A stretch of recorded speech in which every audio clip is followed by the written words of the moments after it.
Welcome to today's video, where we're diving into the fascinating and impactful world of forensic nursing. If you're gearing up for an interview in this field, you've come to the right place. We're here to guide you through some common questions you might face and how best to answer them. Let's get started with our first question. Can you tell us about a time when you needed to quickly adapt to a change in protocol or procedure during an investigation? This question is designed to understand your ability to be flexible and adapt to new situations, which is crucial in the ever-evolving field of forensic nursing. Let's discuss some strategies to craft a strong response. Recall a specific instance where things changed unexpectedly. Describe the situation and the specific change you encountered. Share how you responded and adjusted to the new protocol. Explain the outcome and what lessons you took away from that experience. Keep your answer clear and concise. Now, let's look at an example answer to see how you might put this into words. During a sexual assault investigation, our team received updated evidence collection guidelines midway through.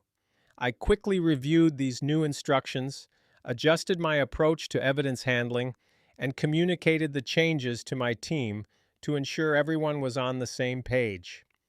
This adaptability led to the successful collection of critical evidence, which was pivotal in court. It taught me the importance of staying flexible and informed. By the way, we're only covering a handful of questions in this video, but I've prepared a free PDF with all 30 top interview questions for Forensic Nurse. It also includes example answers and tips to help you prepare with confidence. The download link is just below. How do you stay updated with the latest advancements in forensic nursing? Here, the interviewer wants to know how proactive you are about continuing education and staying current in a rapidly advancing field. To answer this question effectively, consider these tips. Join relevant professional organizations. Subscribe to journals and newsletters focused on forensic nursing. Attend conferences and workshops to learn from experts. Engage in online forums and discussions with peers. Follow reputable blogs and social media accounts related to forensic nursing. Here's an example of how you could present your approach. I make it a priority to subscribe to journals such as the Journal of Forensic Nursing and actively participate in local forensic nursing groups. I regularly attend conferences to learn from field experts and network with colleagues. Additionally, I follow several influential forensic nursing blogs and social media accounts to ensure I'm aware of the latest trends and practices. Could you share an experience where you had to build trust with a hesitant patient to facilitate an examination or collect evidence? This question assesses your interpersonal skills and ability to build trust, which are essential when working with vulnerable patients. Let's delve into how you can answer this question effectively. Start by acknowledging the patient's concerns and feelings. Explain the importance of the examination for their well-being. Use empathetic and clear communication to reassure them. Share how you built rapport, perhaps by finding common ground. Highlight how the trust led to a successful outcome. Here's a sample answer to illustrate how you might respond. I once worked with a patient who was very anxious about the examination process. I took the time to sit with her, listen to her fears, and explain that the examination would provide crucial information for her care. By discussing her interests and maintaining a supportive demeanor, she ultimately trusted me enough to proceed, leading to a successful examination.